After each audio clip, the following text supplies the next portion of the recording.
बंधुगण जड़े सुस्थ सबल व्यक्ति प्रतिदिन 5 ରୁ 6 ग्लास पानी पी थाए। यह द्वारा से सुस्थ एवं सबल अवस्था रही थाए।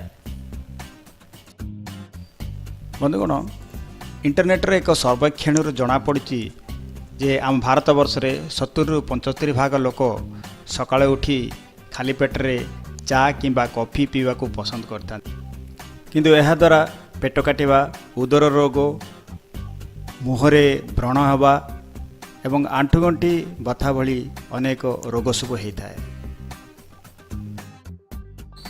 बंधुगण सकाळु उठी खाली पेटरे गरम पानी पीवाटा क्या भी पसंद लगे, किंतु यह द्वारा कौन कौन लाभ हम जानला परे आमे सकाळु उठी खाली पेटरे गरम पानी पीवा बाध्य हो जावा। तो चलतु ताहले देखिबा खाली पेटरे सकाळु उठी गरम पानी पीले कौन कौन यह द्वारा आम शरीर को लाभ मिलू। रोग प्रतिरोधक शक्ति को बढ़ाए। बंधुगण एमती भी व्यक्ति अच्छा जो मैंने ज्वर, मुंड बथा भाया छोटिया छोटिया रोग द्वारा प्रायतः आक्रांत होता एवं एथिपाई से माने अनेक प्रकार औषध सेवन करते। यह द्वारा शरीर रोग प्रतिरोधक शक्ति कमिबार लगे। सकाळे उठी गरम पानी सेवन करने द्वारा यही शक्ति पुनश्च वृद्धि पाए। पाचन शक्ति।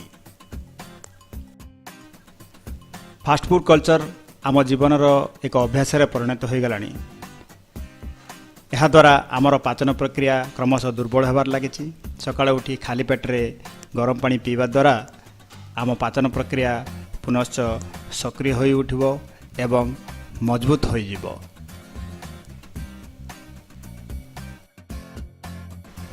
चेहरा को सतेज रखे।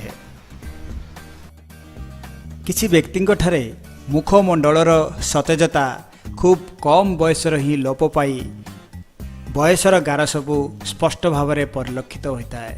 सकाळ उठी खाली पेटरे गरम पानी सेवन द्वारा मुखमंडलर सतेजता पुनश्च फेरी आए। रक्त संचालन को बढ़ाए। बंधुगण शरीर ठीक भाव में कार्य करने को हेले ठीक भाव में रक्त संचालन हवा आवश्यक अटे। ठंडा पानी बदल जदि आम गरम पानी व्यवहार करवा ताहले आम शरीर में ठीक भाव में रक्त संचालन हब एवं आम हृष्टपृष्ट होई रहिबा। आंठुगंठी व्यथारू मुक्ति मिलता है। बंधुगण प्राप्तवयस्क व्यक्ति मान ठारे आंठुगंठी व्यथा एक साधारण रोग अटे, कारण से आंठुगंठी तैलांश कमी जाए। सकाळ उठी गरम पानी सेवन करने द्वारा ये तैलांश फेरी आए। तेणु प्राप्तवयस्क व्यक्ति माने सकाळ उठी खाली पेटरे गरम पानी पीवा अत्यंत जरूरी अटे। चर्म रोगरू मुक्ति मिलता है। बंधुगण खराब खाद्यपेय अभ्यास जो आम शरीर में अनेक विषतत्व भरी हो रही है। यह द्वारा आमर अनेक चर्म रोग एवं मुखमंडल व्रण भाया अनेक रोग सब देखा जाता है। गरम पानी सेवन द्वारा आम शरीर रही विषतत्व सब बाहर को चली जाए। मोटापारू मुक्ति मिले। सकाळ उठी खाली पेटरे गरम पानी पीवा द्वारा देहर अनावश्यक चर्बी अंश सब कमी थाए। तेणु यह मोटा व्यक्ति मानक पई अत्यंत जरूरी अटे।